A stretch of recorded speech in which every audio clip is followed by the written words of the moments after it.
ഞാൻ personally message അയച്ച സിബിനെ നിനക്ക് വല്ല കാര്യമുണ്ടായിരുന്നോ ആ ഷോയിൽ നിന്ന് ഇറങ്ങിപ്പോണ്ടത്? നീ ഇത്രേ ഉള്ളായിരുന്നോ? കഴിഞ്ഞ സീസണിൽ എന്താ മോഹൻലാലും അല്ലെങ്കിൽ ബിഗ് ബോസിന്റെ ആൾക്കാരും വന്നിട്ട് എന്നെ കനപ്പിക്കുക ചെയ്ത്? അവരവിടെ പേഴ്സണലി പറയുന്നുണ്ട് എന്നെ പുറത്താക്കാൻ വേണ്ടി ഉമ്മി നോക്കി, ചെയ്യാൻ പറ്റുന്ന മാക്സിമം ചെയ്തു.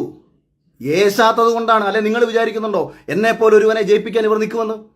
സാബുമോനെ പോലെ ഒരാളെ സാബുമോന്റെ കാര്യത്തിൽ ഇവർക്ക് പറ്റിയ അബദ്ധമെന്ന് പറയുന്നത് അന്ന് പേളിമാണി ജയിക്കുമെന്നുള്ള കാര്യത്തിൽ ഇവർക്ക് ഉറപ്പായിരുന്നു.